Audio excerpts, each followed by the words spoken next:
ሰውኮ ሃይማኖቱ ቢቀይር የለ እንዴ አይለ ፖለቲካ አመለካከት ማለት ነው ተገንዘበ ልትገለዘብ እኮ ትችላለህ እኮ በፊት እኮ ዝም ብለህ በሊ ብቻ ስታወራ ሁሉ ነገር ወጥ ወስሎ ልታወራጭ አሁን ደግሞ ቀስቀስ ብለህ ነገሮች ስታይ የተሻለ ነገሮች እየመጡ መሆኑ ከተገነዘብ ጌታቸው በስልጣን ላይ ያሉ ምን ያክል መንግስታዊ ሌብነትና ዝርፊያ እንደነበረ ማሳያ የሚመስል ሚስጥርም ነው ያወጡ ሰልፍ ወጥቶ አላቅልህም ብሎ መሪውን ዞር በል ማለት ይቻላል ዘራው ነገ እንዴት ነው ወጥቶ ተኩስልኛል ብለህ ትገምታለህ እዚህ እሱ ያጋ ያከተመ ጉዳይ ዋት ያዙ ሐሳብ ኢትዮጵያ ምድር ላይ ገዢ ስላልሆነ ነው ፌደራል መንግስቱ ዋትን ያሸነፈው ሌላ ፖይንት የለው በቃ ያሳብ አይመጥንም ከዚህ ሐሳብ የተሻለ ነገር ነው ምን ፈልጎ ኢትዮጵያ ዞ ስላለ አሁን ለታመልሞላው ነው እንግዲህ እነዚህ እቺ አዘርባይጃን መርከብ ኤርትራ ያዛት ሲይዛት ምንም በድርድርም ለመልቀቅም አልተቻለም ለምንድን ነው ሲባል የተለያየ መላምት ተቀመጠው ካርጎ የጫነው መሳሪያ ነው የሚሉ ሰዎች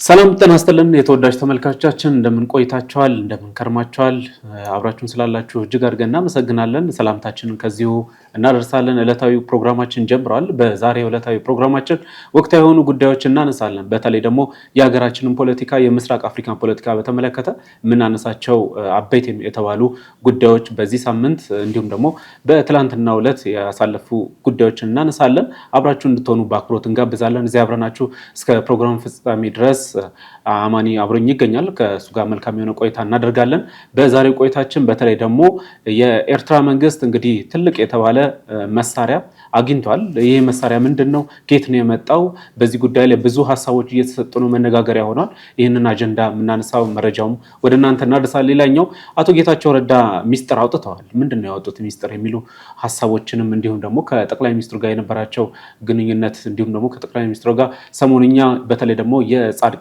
የጌታቸው ሁኔታ ብዙዎች ትዝብት ውስጥ የከተተ ሆኗል ምንድነው ያወጡት መረጃ አቶ ጌታቸው የሚሉ ሐሳቦችን እናነሳለን ሌላኛው ህወሓት ከመሸ መግለጫ አውጥቷል ምንድነው ያወጣው መግለጫ ከዚህ መግለጫ ጋር በተያያዘ እንግዲህ ይቅርታም ጠይቋል ምንድነው ይቅርታ ያስጠየቀው ከህወሓት ጋር በተያያዘ ምን ሰጣችሁ መረጃ ይኖራል አብራችሁን ከቆያችሁ ሌሎች መረጃዎችንም ሐሳቦችንም ይዘናል ቤተሰብ ያሉናችሁ ላይክ ሰብስክራይብ ሼር በማድረግ ይህንን መረጃ ደግሞ ላልደረሳችሁ እንድታደርሱ በአክብሮት እንጋብዛለን መልካም ቆይታ ይሁንላችኋል ካፍታ ቆይታ በኋላ ተመልሰን እንመጣለን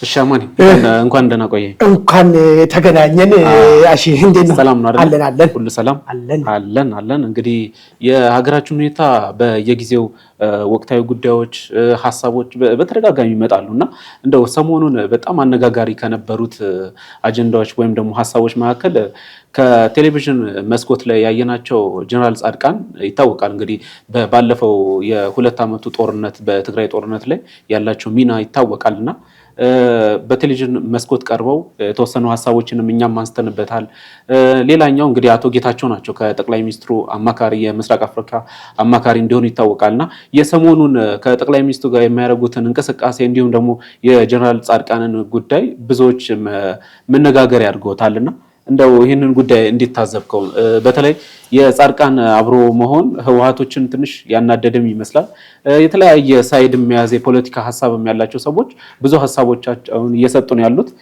ሌላኛው ምናልባት ከሰሞኑን ባሌ እንዲሁም ደግሞ የኢትዮጵያ አንዳንድ ቦታዎች ላይ ጠቅላይ ሚኒስትሩ ይዘዋቸው እየተጓዙ ነው ያሉትና እንደው ምን አይነት ሐሳብ ታዘብክ እንደው ምን እንበል በዚህ ጉዳይ ላይ አመሰግናለሁ አሺ እንግዲህ አሁን ምንድነው የፈጠረል ስዕል ምለው ነገር የራስን ስዕል ከማስቀመጤ በፊት የነበረው ትንሽ ባክግራውንድ እንስራና በምን መልክ ነው የሚታየው አቶ ጌታቸው ጀነራል ጻድቃን እንደዚሁም ደግሞ የቀድሞ የኦፒዲዮ አመራር እንደዚሁም የኦዲኤፍ አመራር የሆኑት አምባሳደር ሌንጮም በተገኙበት መድረክ ላይ የተለያየ ቦታ ቁጭ ብሎ ምንድነው ያለው ልማቱ አገሪቷ መልካም ምድር ምን ይመስላል ምን ይገኛል እዚህ አካባቢ ለአገሪቷ ምንድነው ያለው ኦፖርቹኒቲ ብሎ ነገር ቁጭ ብሎ ሲነጋገሩ ምንድነው ምሎ ነገር ከማየት በፊት እነ ጀነራል ጻድቃን እና አቶ ጌታቸው ይሄን ነገር ማድረጋቸው በሌሎች ዘንድ በምንድነው የሚታየው ብሎ ነገር ማንሳት ተመልካቾች እንግዲህ አቶ ጌታቸው እንደምናስተዋውሰው በፌደራል መንግስትና በህወሓት ጦርነት ጊዜ ከፍተኛ ፕሮፓጋንዲስትና ፊት ለፊት ሰው ሆኖ ፕሮፓጋንዳው ሲመሩ የነበሩ እንዳው የምታወሱት ኤርዶጋን አድንም ዛዳም አድንም ዘምኖ ነገርና እናጠፋለን ያለው ፐርሶናል ብቻ አይደለም ሐሳብን ነው ብልጽግና አገርን እየመራ ያለውን አካልን እናጠፋና ወደ ስልጣን መንበር ስልጣኑ እንመለሳለን ያሳብ አገርን ያጠፋል ስሉ ከነበሩበት ቦታ ያ ብቻ አይደለም ጠቅላይ ሚኒስትሩን ሲወቅሱ ነበር በብዙ መንገድ እሱን እኮ ነው እንደው ግለሰብ አናርገውና በሚል ነገር ጠቅላይ ሚኒስትሩ ሪፕሬዘንት የሚደረጉ በድርጅታቸው ነው ብለን ብናስብ እንኳን ይሄንን አጥፍተን እኛ ቀድሞ ተክለ ነበረው ኢትዮጵያ ውስጥ ነበረው ስርዓት ነው መልሰን የምንተክለው ይሄ ስርዓት አሸናፊ ነው ስሉ ከነበሩ ፖይንት መጥቶ ዛሬ በዚህኛው ሐሳብ ተማርኮ ለካኛ አይናችን በርቶ አቅም አይተን አናቅም ብንንቀሳቀስም ለዘረፋ ነው እንጂ ለልማት ተንቀሳቀሰንም አናቅም እስከማለት ዊትነስ ሲመጡ ይሄ በትክክል በውስጣቸው የተፈጠረ ነገር ነው ወይስ አንዳንድ ሰዎች አንዱ ተርም ወጣለች ፋርሴ ቡላ የምትባል የወጣች ተርም አለች ያለው ልማትን የሚያመሰግንን የሚያደንቅና ያለው ነገር እውነታዎችን የሚመሰክር ሰዎችና ዝም ብሎ የዘም በምላሱ የሚያድር ሰዎች ምናምን ብሎ ውጭ ያሉ ሰዎች አንድ የሆነ ለጠፋት ነገር አለ በዛ እይታ ያናቱ ጌታቸውን እንቅስቃሴ በዛ እይታ የሚያው ሰዎች አሉ ግን ደግሞ በሌላ መንገድ ደግሞ ካየን ተዋክቷል ፌደራል መንግስትና ህወሓት ያዙ ሐሳብ ኢትዮጵያ ምድር ላይ ገዢ ስላልሆነ ነው ፌደራል መንግስቱ ህወሓትን ያሸነፈው ሌላ ፖይንት የለው በቃ የሐሳብ አይመጥነንም ከዚህ ሐሳብ የተሻለ ነገር ነው ምን ፈልጎ ኢትዮጵያ ህዝብ ስላለ ይሄንን ተረርተ ይሄ ሪያሊቲ ተረርተ በዚህ ሪያሊቲ ጋር ራስን አጀስት አድርገ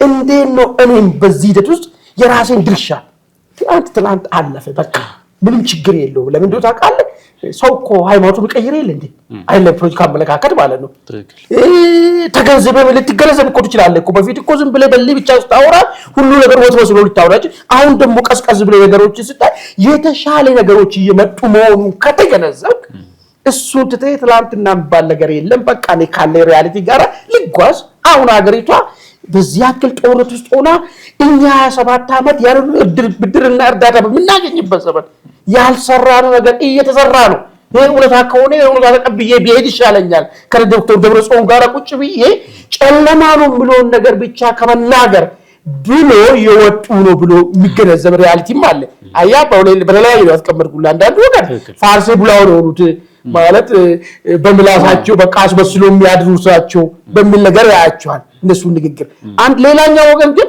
ሪያሊቲው ገብቷቸው ያለው አማራጭ ነውና በዚያ አማራጭ ውስጥ ነገሩ እኔ ምንድነው ድርሻ መሞጣት የሚችለው ብለው ነገር እሱ ተራርቶ ነው ከዚህ ውጪ ያለው መጥፋት ነው መጎዳት ነው እንጂ የሚሆነው ምንም ነገር ልንፈጥር አይችልም ከሚል ሐሳብ ሊሆን ይችላል እኔኛው ነው የሚያመዝልልኝ ነገር ማለት በዚህ ላይ እንግዲህ ጠቅላይ ሚኒስትሩ አቶ ጌታቸውን በተቀመጡበት ለዛም ደግሞ ጀነራል ጻድቃንን በተቀመጡበት ሌሎችም የቀድሞ ከፍተኛ ባለስልጣኖች በተቀመጡበት የልማት ሁኔታ ዲስከስ ያደርጉ ምን ነገር ሲናገሩ ምናልባት አሁን ካለው ፖለቲካ ግለት አንፃር ካየ ነው ጽምዶ የሚባል ነገር አለ ቲፒኤልኤፍ እና ኤርትራ ኃይል ማለት ነው በዛው ልክ ደግሞ ጸረ ጽምዶ ኃይል ደግሞ አለ ወታደራዊም አለው የፖለቲካ ኃይልም አለው ፖለቲካ ኃይሉ እንደ አቶ ጌታቸው አይነት እንደ ጀነራል ጻድቃን አይነት እነዚህ ሰዎች ሻቢያ ጋር ሄዶ የሚያመጡ ለኢትዮጵያ የሚያመጡ አንዳችን በረከት የለም እስከምንችል ትላንትና አብረን ሰለብንም ቢሆን በዚህ ምክንያት ተለያይተናልና እስከ ህይወት መስዋዕትነት ይሄንን ጽምዶ ለማፍረስ እንላለን ያሉት አፋርም የተቀመጠ ማለ ሰራውት እዚህ ከተማ ደግሞ ተቀመጠ ወታደራዊ አይላል እሱ ነው እንግዲህ እዛ ቦታ ዲስከስ ሄደ ለኔ ወዴት ነገር በመነግረኝ አንደኛ ልማት ነገር ነው ከልማት በዘለል ግን ገልብጬ ነገሩን ሳይው ማለት ነው ጸረ ጽምዶ በምን አይነት ሁኔታ በኢትዮጵያ ውስጥ እየተደራጀ ያለው ገብቷል እዛ ለተጀመረው ትብብር ለዛ አጸፋም ነው በደንብ አርጎ መሬት የረገጠ መሆኑ የሚያሳይ ነገር መጥቷል ማለት ነው ይሄ በኢትዮጵያ ፖለቲካ ውስጥ ትልቅ አቺቭመንት ነው ለምን ሰሜን አካባቢ ያለው ፖለቲካ በተለይ ደግሞ የትግራይ አካባቢ ፖለቲካ ግራጫ እንኳን የለውም በቃ መንግስትን ከተቃወሙ ትቃወማለህ መንግስት ስትሆ መንግስትን ከደገፍ ደግፋለህ ነው ገብቷል እነሱ ስልጣን ላይ በነበሩበት ዘመን 27 ዓመት ሙሉ ኢትዮጵያ ውስጥ ብዙ ተቃውሞች ሲካሄድ ትግራይ ክልል ተቃውሞ አይካሄድም አፈናው እንዳለ ሆኖ ማለት ነው ስለዚህ ግራጫ የለውም ማለት ነው ሁለት መልክ የለውም አሁን ግን ሁለት መልክ መያዝ ጀመረ ባክ ቲፒኤልኤፍን የሚደግፍ መንግስትን የሚደግፍ ቲፒኤልኤፍን የሚቃወም ሁለት ኃይል ፍንትው ብሎ የወጣበት ሂደት እሱን በደንብ አድርጎ የሚያሳይ ነገር መስለኛል ማለት ነው መልካም አማኒ በተለይ ደግሞ በዚህ ውይይት ላይ በጣም ትላንትና ብዙዎችንም ሲያነጋግር የነበረው አቶ ጌታቸው በስልጣን ላይ ያሉ ምን ያክል መንግስታዊ ሌብነትና ዝርፊያ እንደነበረ ማሳያ የሚመስል ሚስጥርም ነው ያወጡት በተለይ ደግሞ ወደዚህ ወደ ባሌ ከዚህ በፊት ለአንድ የመንገድ ምረቃ እንደመጡና በዛ ምረቃ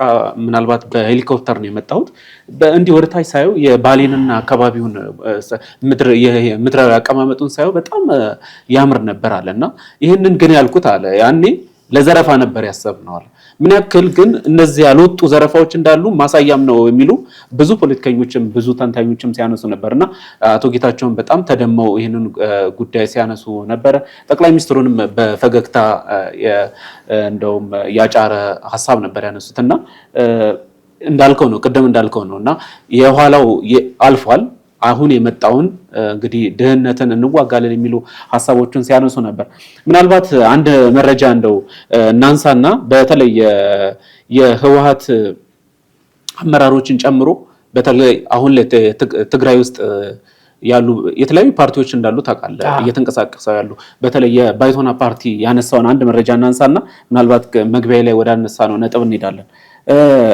የባይቶና ፓርቲ ሊቀመንበር አቶ ክብሮም በርሄ አንድ መረጃ ተናግረው ነበር የህወሓት ጀነራሎች በዋናነት ስብሃት ነጋ ያደራጃቸውና በዘመድ አዝማድ የተሰባሰቡት የጦር መኮንኖች ትዕዛዝ የሚቀበሉት ከኤርትራ ጀነራሎች መሆኑን ከሰሞኑን ተናግረዋልና የነዚህ የህወሓት ጀነራሎች ትዕዛዝ የሚቀበሉበት በዛላምበሳ አቅጣጫ ኤርትራ ውስጥ ሰነፋ ከተማ ውስጥ ህወሓት በከፈተው ቅርንጫፍ ውስጥ በመገናኘት እንደሆነም ጠቅሷል ኤርትራ እንደሚታወቀው በፕሪቶሪያ ስምምነት ባለመስማማቷ በምርጫ ቦርድ ስሙ ከተሰረዘው የህወሓት ጋር እንግዲህ ያላትን ግንኙነት ጽምዶ በሚል ቀደም አንተ ስታነሳ ነበርና የተሐድሶ ብሩን ለአላስፈላጊ ዓላማ እያዋሉት ነው የህወሓት ጀነራሎች የሚል ሐሳብ እንግዲህ የባይቶና ኃላፊ አስቀምጧልና ህወሓት ደግሞ ከመሸ ደግሞ አንድ መግለጫም አውጥቷል በዚህ መግለጫው በተለይ ከሰሞኑን ያየናቸው ግርግሮችን በተመለከተ ያነሳቸው ሐሳቦች ነበሩ ይቅርታም ሐሳብ አቅርበዋል እንደው በዚህ ጉዳይ የህወሓት ይቅርታ ጉዳይስ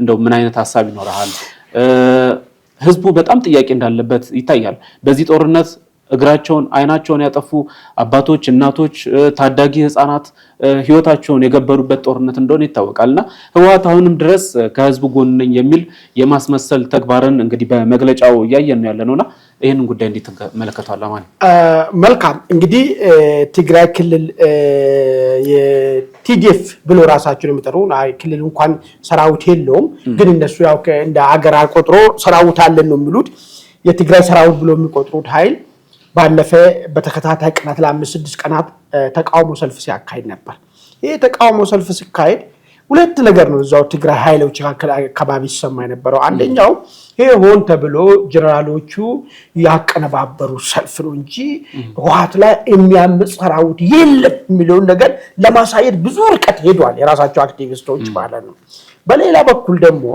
አይ ሰራዊት ይሄንን ጉዳይ ከዚህ በፊት የለውና ጦርነት ብሎ እንዳለ እግር አልባ ነው ያደረጉት ትግራይ ወጣትን ምንም ጠብ የሚል ለውጥ ለማይመጣና ለማይሆን ነገር ከኢትዮጵያ ህዝብ ጋር አናከሱት ህዝቡ አሁን አንደር ያለውን ነገር እየተረዳ መጣ ለጥቂት ቀድሞ ህወሓት አመራሮች ስልጣን ለማይጠግቡ ሰዎች ሲባል ህይወቴንም አካሌንም አልሰጥም የሚል አመለካከት ስላለው ይሄ ነው ከጀርባ የነበረው ጥያቄ አሁን በደሞዝ መልክ የተገለጠው ብዙ ብሶት አለ የሚሉ ሰዎች ነበሩ ሆነ ነገር ሆኖ መጨረሻ ላይ ተነጋገርንና ችግሩን ለመፍታት ወሰን አሉ ምንድነው ችግሩ ሲባል ለዚህ ሰራዊት የተለያየ ጥቅም እናደርጋለን አሉ የመጀመሪያ ደረጃ ህወሓት አምባገነንና በጣም ጨቋኝ ኃይል ነው ይሄ መላው ኢትዮጵያ አምሮ ታግሎ ከራሱ ትከሻ ላይ ያወረደው አምባገነን ዋንስ ካለበት ነገር ትንሽ ፈቀቅ ብሎ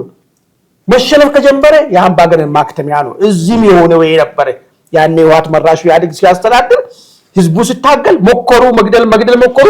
በኋላ ትዝም ብለህ ከሆነ የኦሮሞ ወጣት እንቅስቃሴን በቃ ማስተር ፕላኑንም ትተናል ስል ሰልፈኛ ወዴት አደገ? አይ እኛ እኮ የፈለግነው የሥርዓት ለውጥ ነው እናንተ ከስልጣን እንድትወርዱ ነው ያላችሁ። አሁንም ትግራይ ውስጥ የሚገጥማቸው መሬት ነው አይደል? መሬት እንሰጣለን ነው አለ ሲጀምር። ለዚህ ሁሉ ጥያቄ ማስተናገድ የሚችሉበት ሁኔታ አለ ወይ ትግራይ ውስጥ? እሱ ነገር ነው።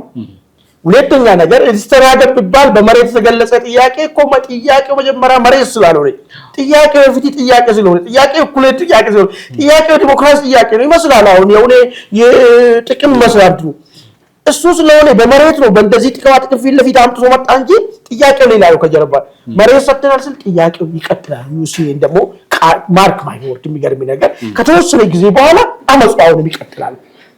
ይሄንን ነው አሁን እሱ በዚህ መንገድ ማቆም የሚችሉ ነገር አይደለም ነው። ሁለተኛው ነገር በጣም አስቂኙ ነገር ህወሓቶች በቃ ምንድነው ታውቃለህ? ብዙ ጊዜ እዚህ ጋር ጭቃ እንደያዛቸው ያዘው መኪና ነው እንትን አይልም በቃ ቆሞ ተሸንክሮ ቀርቷል። ምንድነው አሉ ይቅርታ ጠየቁ አሉ። ትዝም ብለህ ከሆነ እዚህ ያኔ አመጹ በሚጧጣፍበት ሰዓት ላይ ማለት ዝም ብሎ የወሰዱ በየቤቱ ተቃዋሚ ምናምን ያፍሱና አዋሽ አርባ ይወስዳሉ። 2 ወር 3 ወር ያዝገ ጸጉራችሁን አዝላችሁና ቲሸርት ገዙላችሁና አይደገምም የሚል ነገር ተደግሞ እኮ ወያኔን ከስርዓት አወረደው እኮ ህዝቡ አመጽ ገብተዋል አይደል? አሁን እነሱ ምንድነው ሰራዊቱ ይቅርታ ጠየቀ። አንተ የምትለው ነው አምባገነን የሚለው ነው። ግን ነገ ይቅርታ ሰው ሰልፈኛ ይሄን የለመዱትን ነገር ተመሳሳይ ጫወታ ነው እያጫወቱ ያለው። አይደገምም ብል ቲሸርት አለበሳቸው ግን ሰልፈኛው ቀጠለና ነው ከስልጣን ያወረዳቸው ማለት ነው። ስለዚህ አሁን እነሱ በኩል ያለው ነገር ችግርን መቀበል ከጀመረ ወል ግን ችግርን የሚፈታበት አይምሮ አለው ወይ? ህወሓት ስትራክቸሩ እንደዛ ነው ወይ? ይሄ እኮ ተራይ ዘራፊ ቡድን እኮ ሽፍታ እኮ ነው እኮ ሽፍታ ከመቼ ወዲህ ነው ለህዝብ ጥያቄ መልስ ሰጥቶ የሚያውቀው በባህሪው ማለት ነው። አሁን እነ ጀነራል ምግቤ እነ መዲድ ምናምን የምትላቸው እነ ሞንጆሪ ነው ያዙን ልቀቁኝ የሚሉት። ዳግም መተን ኢትዮጵያን ካልዘረፍን ከሚለው ምኞት ነው እንጂ ጭንቅላቷ እስኪጨመቅ ድረስ እኮ ሞንጆሪ ነው ኢትዮጵያ ውስጥ እኮ ያላትን ሀሳቧን ጠባርካ ጨርሳለች እኮ። ሌላ ምን የቀራት ሀሳብ አለ ነው ስልጣን የምትመኘው እሷ? ስለዚህ ምን የቀረው ሀሳብ አለ? አስተዳደረ እኮ ትግራይንም አስተዳደሩ ኢትዮጵያ ላይ ፌደራል በተለያየ መንገድ አላፊ ሆኖ ሰርቷል አይደል? ምን አዲስ ኤነርጂ አስገብቶ ነው ሌላ ቀረኝን ባረግ ይሻለኛል የሚሉበት ነገር ማለት ነው። ስለዚህ ምኞቱ ምንድነው ማለት ነው? ዘረፋው ነው ማለት ነው። ስለዚህ ይሄ ከሆነ ትግራይ ህዝብ እንዴት ሊያስተናግዱ የሚችሉት? ይቅርታን ጠይቃለህ ትግራይ ህዝብ ብሎ ሲያነሱ ምን የቀራ ያረጠ ጭንቅላት እኮ ነው ያዙት እኮ። ምንም የሚያመጡለት ነገር የለም። ግዛዊ ነው። የሳምንት የሁለት ሳምንት ጉዳይ ነው። አዲስ ስልት አልጎ ያመጣሉ። ጦርነቷን እስኪጀምሩ ድረስ በዚያ ባብለን ጦርነት እንገባለን ነው። ከዚህ በኋላ ያ ሰራዊት እርግጠኛውን የሚነግርህ ቢተኩስ ሰራዊት አይደለም። እንደማይተኩስማ እኮ ማን ነው ምግቤን በጥፊ ሲመታው እኮ ነው ያየነው እኮ። ዳግም በፍጹም እንደማይታዘዝ ሰራዊት መሆኑ ማለት ነው። በቃ ይጋልበኛ ሰራዊት ማለት አርጋ አታደርግ ነው። ይሄን ጥሶ ወጥቶ ሰልፍ ወጥቶ አላቅልህም ብሎ መሪውን ዞር በል ማለት ይቻላል ሰራዊት። ነገ እንዴት ነው ወጥቶ ተኩስልኛል ብለህ ትገምታለህ? እዚህ እሱ ዛጋ ያከተመ ጉዳይ እነሱ መልሰን በዚያ ባብለን መሬቱ ይሰጣል ብለን በዚህ መሐከል ደግሞ ጦርነቱን እንጀምራለን የሚል እንትን ይዞ የማይሆን ነገር እሱ ነው የሚታየኝ። መልካም አማን፣ ያው ብዙ ሀሳቦች አቅጣጫዎችም እየሄዱ ያሉት ወደዛ ነው። በተለይ የኤርትራ መንግስት እንግዲህ የሻዕቢያ በተደጋጋሚ በመደገፍ ህወሓትን በማበርታት እንግዲህ በተለይ የፌደራል መንግስቱ ላይ የቀይ ባህርን ጉዳይ ከመንሳት አንፃር ህወሓት አብሮ እንደሚሰራ አንድነትም እንደፈጠሩ ይታወቃል። እና ከዚህ ጋር በተገናኘም የባይቶና ኃላፊም እንደተናገሩት ነው የዚህ የተሃድሶ ገንዘብ ህወሓት ለዚህ ለጦር መግዣ ለተለያዩ መሳሪያ መግዣ ነው እያደረገ ያለው። እና አሁንም እንደዛ ያለ ሐሳብ ይኖረዋል። ያው እንደማይሞትና ሐሳቡን እንደማይተው ያው እባብ ጭንቅላቱ ካልተመታ እንደማይሞተው ህወሓት ይሞታል የሚል እምነት የለኝም በዚህ አጋጣሚ ነገራችን አማን። እና ይሄንን ሐሳብ ይሄ የተሃድሶ ገንዘብ በደንብ ተጠቅሞበታል፣ ብሩን አውሎታል፣ ህዝቡ ለችግር እንዲዳረግ አድርጓል። እና ይሄ ነገር እንግዲህ የሻዕቢያ መንግስትን ያስደሰተ ይመስላል። በዚህ አጋጣሚ ምናልባት የቀይ ባህርን ጉዳይ ላይ የተለያዩ ሐሳቦች ይነሳሉና በተለይ በመግቢያችን ያነሳናቸው በቀይ ባህር ጉዳይ ላይ በተያያዘ ሻዕቢያ እየሄደበት ያለው መንገድ በጣም አስከፊ እንደሆነ ይታወቃል። በተለይ ከሰሞኑን አንዳንድ መረጃዎችን በተለይ በሚቀጥሉት ቀናቶች መረጃዎችንም ጨምረን እንመጣለን። ከፋኖ ጋርና ከህወሓት ጋር ያቀዱት አጀንዳም እንዳለ እየሰማን ነው። በተለይ ቀይ ባህርን ኢትዮጵያን የማሳጣት ሐሳብ እንዳለው እየሰማን ያለና ከቀይ ባህር ጋር በተያያዘ ሰሞኑን አንድ ትልቅ መሳሪያ ወይም ደግሞ እንዲሁም መሳሪያ የጫነች መርከብ እንደተያዘ ሰምተናልና ከዛ ጋር በተያያዘ የተወሰኑ ሐሳቦችን እናሳማለን። መልካም እንግዲህ ይሄ ክስተት የተፈጠረው በፈረንጆቹ አቆጣጠር ኖቬምበር 7 2024 ላይ ነው። የአዘርባይጃንን ባንዲራ የምታውለበልብ 3 መርከቦች የኤርትራን ባህር ድንበር ጥሶ እንግዲህ 12 ማይል የሚባለው የአንዳንዱ ሀገር ከጠረፉ ጀምሮ 12 ማይል ውስጥ የማይገባበት ቦታ ነው። የዛ የአገሩ ግዛት የሚባለው በኢንተርናሽናል ሕግ መሰረት ማለት ነው። እቺ መርከብ እሷ የምትለው ምንድነው? አዘርባይጃን የምታነሳው ምንድነው? እንዲህ የተፈጠረ የቻለው ኮሙኒኬት እያደረግን የተነጋገርን እንትን መጥቶብን አይለኛ ወጀብ መጥቶብን ይሄንን አሳውቀን እያሳወቅን እያለን ወደ ኤርትራ ድንበር የገባ ነው ባይ ነው። ኤርትራኖች ደግሞ በፍጹም ምንም ያሳወቃችሁ ነገር የለም፣ ይሄ ወንጀል ነው፣ ዓለም አቀፉ ሕጉም ይሄን ነው የሚለው። 12 ማይል ውስጥ የሚገባ ከሆነ መርከቡ ቁጥጥር ስር ይገባና ከዛ ምርመራ ይካሄዳል። ለምንድን ነው መጣ እንዴት ነው መጣ የሚለው ነገር ይታይና ከዛ ምንም ችግር የሌለና ሌላ ኢንቴንሽን የሌለው ከሆነ የሚሄድበት ሁኔታ ይፈጠራል የሚል ነገር ነው የተቀመጠው። ነገር ግን አሁን ለታመልሞላው ነው እንግዲህ እነዚህ አዘርባይጃን መርከብ ኤርትራ ያዛት ሲይዛት ምንም በድርድርም ለመልቀቅም አልተቻለም። ለምንድን ነው ሲባል የተለያየ መላምት የተቀመጠው። ካርጎ የጫነው መሳሪያ ነው የሚሉ ሰዎች አሉ። ይሄ መሳሪያ ስለጫነ መሳሪያው ደግሞ ከኤርትራ ተቃራኒ ሆነች። አንዳንዶቹ እንደውም የኢትዮጵያ መሳሪያ ነው ብሎ በድፍረት ይናገራሉ። ግን ቬሪፋይድ የሆነ ነገር አይደለም። ኤርትራም አልገለጸችም፣ አዘርባይጃንም አልገለጸም፣ ካምፓኒውም አልገለጸም። በኢትዮጵያ በኩልም የኔ ነው የሚል ነገር የሚወጣ ነገር የለም። ነገር ግን በስዊዝ ካናል በቃ ወደ አቡዳቢ የሄደች ያለች መርከብ ነው የተያዘችው ነገር ማለት ነው። እዚህ ውስጥ ወደ 18ቱ ክሩ አባላቶች የአዘርባይጃን ሰዎች ናቸው። 6ቱ ደግሞ የስሪላንካ ነው። አሁን ፑቲን በመሃል ይገባና በከፍተኛ ድርድር 18ቶቹ እንዲፈቱ ተደረገ። 6ቶቹ አሁን እዛ ቀሩ፣ ግን 3ቱ መርከብ እዛ ነው ያለው ማለት ነው። እስቲ እንዳው ከሕግ አንፃርና ከዓለም አቀፍ ኮንቬንሽን ምንድን ነው ብለው አንድ መርከብ ጥሶ ቢገባ ይመሪት ይወረሳል ወይስ አይወረስም ነው? አሁን ፖይንቱ እሱ ነው። ለምንድን ነው መወረስና ለመወረስ የሚነሳበት? እዛ መርከብ ላይ ያለው መሳሪያ መሆኑ በተለያየ መንገድ የተገለጸ ነው፣ ቬሪፋይድ ባይሆንም ማለት ነው። ኤርትራ ይህንን መሳሪያ አሳልፋ አሰጥም ትወርሳለች የሚልና እንደውም አንዳንዶቹ ኤርትራ ከፍተኛ ከዛ ላይ ባገኘችው መሳሪያ ራሷን አደራጅታለች እስከ ማለት ድረስ የሚናገሩ ኃይሎች አሉ። ስለዚህ ምንድን ነው የሚሆነው የሚለውን ነገር ስናይ ዩናይትድ ኔሽን ኮንቬንሽን ኦር ዘ ሎ ኦፍ ሲ የሚለው 18ኛው አንቀጽ ላይ ምንድን ነው የሚለው? አንድ መርከብ የሉዓላዊት ሀገር የእሷ ግዛት ውስጥ ጥሶ ከገባ በምን ምክንያት እንደገባ ሳያሳውቅ መግባት ወንጀል ነው። መጀመሪያው ሳያሳውቅ የገባበት ምን ነበር ጉዳዩን ብሎ ነገር በደንብ ይጠናና በገለልተኛ ቡድን ይቋቋምና ምርመራ ይካሄዳል ይላል። ከምርመራው በኋላ ይለቀቃል እንጂ አይወረስም ነው።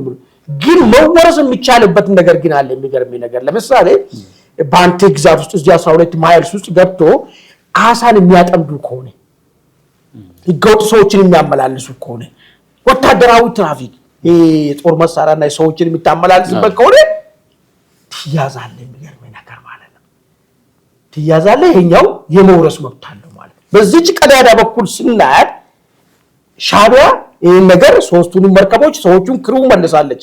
የዕቃ ጉዳይ ድርድር ውስጥ ነበር፣ እስካሁን አልተነሳም። ስለዚህ ወደ መውረሱ ገብታ ታጥቃለች የሚለው ነገር የተሻለ አሳማኝ የሆነ መጥቷል ማለት ነው።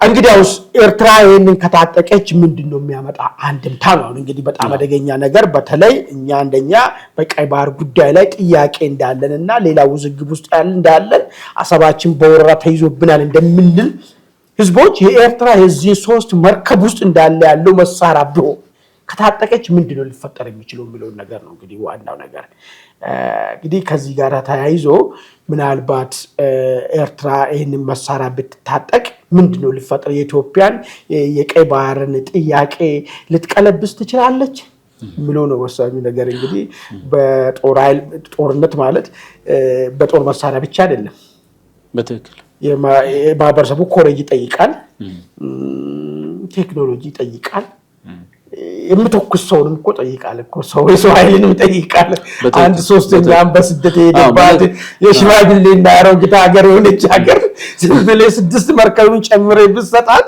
ይሆናል ወይ ነገር ብለህ ብታስብ ምንም የሚሳካበት እድሉ በጣም ጠባብ ነው የሚሆነው ነገር ማለት ነው በነገራችን ላይ እዚህ ልጨምርልህና የተወሰነ ሐሳብ ከሰሞኑን እንግዲህ የኤርትራ መንግስት ከስዊዘርላንድ የምታገኘውን የስንዴ እርዳታ አጣለች ያ የስንዴ እርዳታ እንግዲህ የኤርትራ መንግስት ያው የሻዕቢያ መንግስት የሚጠቀመው ለወታደራዊ እንግዲህ የሬሽን አገልግሎት ነው የሚጠቀምበት እንዲሁም ደግሞ ህዝቡ ደግሞ በዚህ የሬሽን ወይም ደግሞ በዚህ እርዳታ ላይ ህዝቡም ደግሞ ተጠቃሚ ነውና እንግዲህ ከወዲሁ ህዝቡንም ጨምሮ ወታደሩን ጨምሮ ተዘጋጁ ቆጥባችሁ ተጠቀሙ የሚልም ሐሳብ አቅርቧልና የኤርትራ መንግስት ቀደም ስላነሳው ነው ምናልባት ጦርነት በመሳሪያ ብቻ ላይሆን ይችላል በህዝብ በምግብ አለ ወታደሩ ሬሽን የግዴታ ማግኘት አለበት እንደዚህ ያሉ ነገሮችም እየቀረበ ስለሆነ የኤርትራ መንግስት በዚህም አንፃር ሊጎዳ ይችላል የሚል ሐሳብ ይሰራል በጣም ጥሩ ሐሳብ ነው ያነሳው የሚገርም ነገር ኤርትራ በአብዛኛው የሰራዊት ሂደት ውስጥ ያለፉ ስለሆኑ በሬሽን ነው ሀገርቷ የምትተዳደረው የሚገኘውን ነገር በማብቃቃት እዚህ ከሳውዲ የሚገኘው ማሽላ አሁን አንተ የምትለው ስንዴ እሱን እንግዲህ በማብቃቃት የምትኖር ሀገር ነች ማለት ነው በዚህ ላይ በዚህ ሁኔታ ምንም ሪሶርስ በሌላቸውና ይሄን እንኳን መተካት በማይችሉበት ሂደት ውስጥ ከስዊዘርላንድ የምታገኘውን ነገር ማጣት ማለት ሪሊ በጣም አፈታኝ ጊዜ ነው የሚሆንባት ማለት ነው አይደለም በምግብ ራስን ባልቻልክበት ወይ ደግሞ ሬሽንን ባጣበት ነው አይደለም ሬሽን እንኳን ማቅረብ የቻልክ ጦርነት ላይ ብዙ ፋክተሮች አሉ የሚበላው የሌለው ሰራዊት እንግዲህ እንዴት አድርጎ ሊዋጋ ይችላል ብለው ነገር ምናልባት በጣም ጥሩ እንትን ነገር ያለ በኤርትራ በኩል ያለውን ገላጭ ሊሆን የሚችልበት ሁኔታዎች አሉ ማለት ነው መልካም ምናልባት ያው የስዊዘርላንድ መንግስት ይሄንን እርዳታ አልሰጥም ያለበት ምክንያት ለመናገር ያክል ያው ስዊዘርላንድ በተለይ የኤርትራ ወጣቶች እንደምታውቀው በየዓለማቱ ተበትነዋል አንድም ወጣት ያለም አይመስልኝም ሀገሪቱ ላይና እነዚህ በተለይ ስዊዘርላንድ ላይ የሚገኙ በአደንዛዥ በወንጀሎች እነዚህን ወጣቶችሽን ወሰጅልኝ ነው ያለችው ስዊዘርላንድና እንግዲህ የኤርትራ መንግስት እኔ አልፈልግም ነው ያለችው እንግዲህ አስበው የራሱን ዜጋ አልፈልግም ያለ መንግስት ነው ያላትና አልፈልግም ስላለች ነው ይሄ ስንዴ ይሄ እርዳታ የተቋረጠውና አስበው በሌሎች ዓለማት ላይ ያሉ ኤርትራውያን ወንድሞቻችን ደግሞ ምን እንደሚሆኑ ፈንታቸው ወደ ሀገራቸው መግባትም እንደማይችሉ ማሳያ ይመስላል በቀጣይ እንግዲህ እዚህ ጋር ነጥብ ልጨምር ለአድማጭ ተመልካቾቻችንም ምናልባት ጥሩ እንዲሆኑ ኤርትራ አካባቢ ያለው አንድ አሁን በጣም የሚገርም ነገር አብዛኛው ይህን ስርዓትን ተቃውሞ ነው የሚሰደደው አሁን ያለው ሀገር ቤት ውስጥ እነሱ ሀገር ያለው የሻዕቢያ መንግስትም ማለት ነው ነገር ግን ከወጣ በኋላ ደግሞ የሻዕቢያ መንግስትን ደግሞ ደግፎ ደጋፊና ተቃዋሚ ደግሞ ተባብለው ተደባደቡና እንዳም በልቡ በአብዛኛው ይደግፈዋል ስለዚህ ይሄ ኃይል የኢኮኖሚ ስደተኛ ነው ወይስ የፖለቲካ ስደተኛ ነው የሚለው ነገር በዓለም አቀፍ ደረጃ ራሱ ኮንፊዥን እየፈጠረ ያለው ጉዳይ ነው አሁን ዓለም አቀፍ እንትን የሚሰጣቸው በምንድነው መንግስት የአልባ ሀገር ናት ብሎ ከሶማሊያና ኤርትራን ነው ማንኛውም ሀገር ቪዛ እንትን ኬዛቸውን አክሰፕት እንዲያደርገው ነው ማለት ነው አንተ መንግስት አለ ብለ ዲፌንድ የምታረክ ሆነ ሰው ለምንድነው የምትሰደደው ወደ ሀገር መመለስ አለብህ ማለት ነው ይሄ ነው ትልቁ ችግር እየፈጠረ ያለው ነገር ማለት ነው መልካም አማኒ በተለይ የኤርትራን ጉዳይ በተመለከተ ኢትዮጵያም በብሔራዊ ደረጃ እንግዲህ የባህር ይገባኛልን ጥያቄዎች እያሰማች ይገኛል እንግዲህ የኤርትራ መንግስትም እንግዲህ ስጋት ውስጥ ይመስለኛል በተለይ ኢትዮጵያ ነች እንደ ሀገርነት እንድትጠራ ድምጽ ሆና የሀገርነትን ስምም የሀገርነት ድምጽም የሰጠችውና ይህንንም ጣፈንታ እያጣ የመጣ ይመስለኛል። በቀጣይ በተለይ የኢትዮጵያ መንግስት በብሔራዊ ደረጃ ያስነሳውን የባህር ይገባኛል ጥያቄም እንግዲህ እንደምናየው በተለያየ መንገድ እየተቀሰቀሰ ነው ያለው። የባህር ኃይላችንም ከሰሞኑን ዝግጁ እንደሆነና የባህር ኃይሉም እንግዲህ ሄድኳርተር ባሳለፍነው ወር መመረቁ ይታወቃልና በዚህ ረገድም የተሻለ ነገሮችን እናገኛለን ብለን ተስፋ እናደርጋለን። ምናልባት ሌሎች አጀንዳዎችን ሌሎች ሀሳቦችን ደግሞ ጨምረን ይዘን እንመጣለን። ተመልካቾችም አብራችሁ እንድትሆኑ በአክብሮት እንጋብዛለን። በቀጣይ ስንመለስ እንግዲህ በተለይ ከኤርትራ መንግስት ጋር የተያያዙ እየወጡ ያሉ በተለይ በኢትዮጵያ ድንበር አካባቢ የፋኖ ኃይልና የኤርትራ ኃይሎች እንዲሁም ደግሞ ሌሎች በጫካ የገቡ ኃይሎች ጥምረት እየፈጠሩ እንደሆነ እየሰማን ያለ ነው። እነዚህ ጥምረቶች ምን ይመስላሉ የሚሉ ጉዳዮችን መረጃዎችን ሰብስበን ወደ እናንተ እንመለሳለን። አብራችሁን ግን ስለቆያችሁ እጅግ አድርገን እናመሰግናለን። በቀጣይ ደግሞ ሌሎች ሀሳቦችን ይዘን ስለምንመጣ ይህንን ሀሳብ ደግሞ ላልደረሳቸው እንድታደርሱ ሼር፣ ላይክ፣ ሰብስክራይብ አድርጋችሁ ቤተሰብ እንድትሆኑ በአክብሮት እንጋብዛለን። አብራችሁን ስለቆያችሁ እያመሰገንን የዛሬውን ፕሮግራማችንን በዚህ እናበቃለን። አማኒ ስለተገኘ እናመሰግናለን። በቀጣይ ሌሎች ሀሳቦችንም ይዘን እንመጣለን። ውድ ተመልካቾቻችን የዛሬውን ፕሮግራማችንን በዚህ አበቃን። መልካም ጊዜ ይሁንላችሁ።